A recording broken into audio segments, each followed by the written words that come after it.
అంబటి రాంబాబు గారి మీద జరిగినటువంటి హత్యాయత్నం ఏదైతే ఉందో అది పెమ్మసాని గారి ఆదేశాల మేరకు మన గల్లా మాధవి గారి ఆధ్వర్యంలో ఆవిడ పర్యవేక్షణలో పోలీసు వారి సహకారంతో జరిగినటువంటి ఈ హత్యాయత్నాన్ని పార్టీలకు అతీతంగా అందరూ ఖండిస్తుంటే ఆవిడ తిరిగి మరుసటి రోజు ప్రెస్ మీట్ పెట్టి లైవ్ లో బెదిరింపులకు దిగారు. నేను మళ్ళీ వస్తాను, మీ ఇంటికి పరామర్శకి వచ్చే వాళ్ళు ఆస్తులు అమ్ముకోవాలి అని ఆవిడ లైవ్ లో కూర్చుని మా కుటుంబ సభ్యుల్ని ఆవిడ హెచ్చరిస్తున్నారు. దీన్ని ఎలా చూడాలో నాకు అర్థం కావట్లా. ఒక పక్కనేమో నేను సారీ అడగడానికే వచ్చానని చెప్తున్నారు, ఒక పక్కనేమో పరామర్శ అనే పదాన్ని ఉపయోగిస్తున్నారు.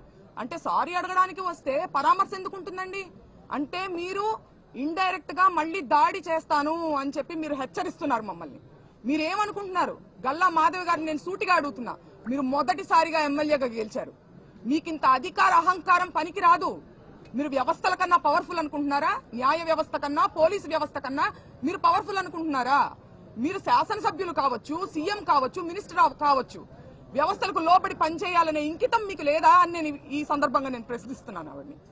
అలాగే పెమ్మసాని గారు, ఆయన చాలా చదువుకొని దేశ విదేశాలు తిరిగి ఆయన తిరిగి రాజకీయాల్లోకి వస్తున్నారు అంటే నిజంగా పార్టీలకు అతీతంగా ఒక ఎడ్యుకేటెడ్ పర్సన్ గా ఆయన ఏదో ఇక్కడ ఉన్నటువంటి బురద రాజకీయాల్ని ప్రక్షాళన చేస్తారని నేను అనుకుంటే, జనం కూడా అనుకుంటే ఆయన ఇక్కడ ఉన్నటువంటి బురద రాజకీయాలను ఇంకా భ్రష్టు పట్టించే విధంగా ఆయన ఆలోచన విధానం ఉండడం చాలా దురదృష్టంగా నేను భావిస్తున్నాను. అలాగే ఆఫీసుకి ఇంటికి నిప్పు పెడతారా? ఆఫీస్కి ఇంటికి నిప్పు పెట్టారు, పక్కనున్న ఇళ్లకి ఆ నిప్పు అంటుకుంటే మొత్తం పక్కన ఇళ్లలో ఉన్నటువంటి సామాన్య ప్రజానికం వాళ్ళకి ఇబ్బంది కలుగుతుందనే విచక్షణ మీరు కోల్పోయారా? కక్షతో మీ కళ్ళు మూసుకుపోయినాయా అని నేను ప్రశ్నిస్తున్నాను. ఇదే సందర్భంలో ఆవిడ నన్ను అడుగుతున్నారు, మీ పిల్లలకి ఏం మెసేజ్ ఇస్తున్నారు మీరు? మీ నాన్నగారు ఇలా మాట్లాడుతుంటే దీన్ని మేము ఊరుకుంటే మీరేం మెసేజ్ పంపిస్తున్నట్టు ముందు తరాలకే అని అంటున్నారు. నేను ఆవిడని సూటిగా అడుగుతున్నా, మీరేమి మెసేజ్ ఇస్తున్నారు మీ పిల్లలకి? న్యాయాన్ని మీ చేతిలోకి తీసుకోమని మీరు మెసేజ్ ఇస్తున్నారా? వ్యవస్థల్ని కంట్రోల్ చేయమని మీరు మెసేజ్ ఇస్తున్నారా? అవతలి వారు తప్పు చేస్తే అంతకు మించిన తప్పు మీరు చేయండి అని మీ పిల్లలకి మీరు మెసేజ్ ఇస్తున్నారా? నేను ఇవ్వట్లేదు. న్యాయం ఒకటి ఉంటుంది, దాని పని అది చేసుకుపోతుంది, మనం వ్యవస్థలకి లోబడి మనం ఉండాలి అనే నేను మెసేజ్ ఇస్తున్నా.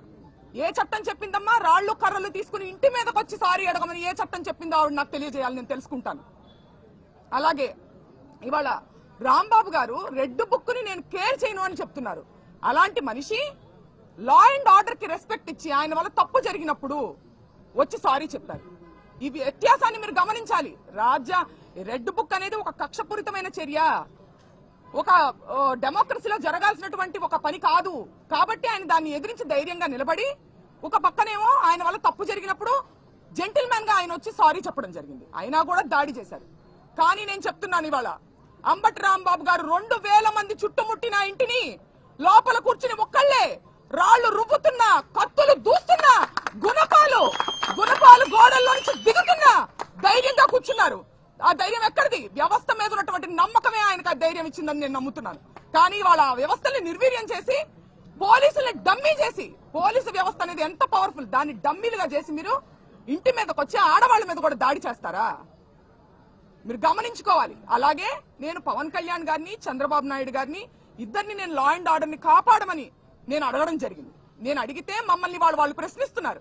పవన్ కళ్యాణ్ గారు మీరు ఇప్పుడు గుర్తొచ్చారా, మీకు ఇప్పుడు గుర్తొచ్చారా అని మమ్మల్ని ప్రశ్నిస్తున్నారు. నేను వాళ్ళని సూటిగా అడుగుతున్నా, పవన్ కళ్యాణ్ గారిని తల్లిని తిట్టి మీరు ఓట్ల కోసం వచ్చేసరికి మీకు పవన్ కళ్యాణ్ గుర్తు రావచ్చునా? మాకు మటుకు లా అండ్ ఆర్డర్ ని కాపాడడానికి పవన్ కళ్యాణ్ గారు డిప్యూటీ సీఎం గా ఉన్నప్పుడు మేము అడగకూడదు ఆయన్ని? ఇదే న్యాయం అని నేను అడుగుతున్నా. నన్ను ప్రశ్నించే వాళ్ళందరినీ నేను అడుగుతున్నాను, మీరు పవన్ కళ్యాణ్ తిట్టినటువంటి వ్యక్తులను వాటేసుకుని మీరు నన్ను ఈ ప్రశ్న అందిస్తున్నారని సంధిస్తున్నారు. ఈ ప్రశ్న నాకు, నేను నా పర్సనల్ రికమెండేషన్ కోసమో ఏదో ఫ్యామిలీ రికమెండేషన్ కోసమో నేను ఆయన అడగలేదండి. నేను అడిగింది లా అండ్ ఆర్డర్ ని కాపాడమని ఒక డిప్యూటీ సీఎం గా ఆయన నేను అడిగాను. తద్వారా అంబటి రాంబాబు గారు ఇతరులు కాపాడబడతారు లా అండ్ ఆర్డర్ ని కాపాడినప్పుడు. దీన్ని మీరు ఒకసారి మీరు ఆలోచించుకోవాలి. మీ మనస్సాక్షికి దీన్ని వదిలేస్తున్నాం. అలాగే ఈ సందర్భంగా మా కోసం ఈ కష్టకాలంలో మాకు సపోర్ట్ గా ఉండడం కోసం, మాకు ధైర్యాన్ని ఇవ్వడం కోసం తరలి వచ్చిన మా అన్నలకి, తమ్ముళ్ళకి, అందరికీ నేను ఎప్పటికీ రుణపడి ఉంటానని, మా కుటుంబం ఎప్పటికీ రుణపడి ఉంటుందని తెలియజేసుకుంటున్నాను. కృతజ్ఞత.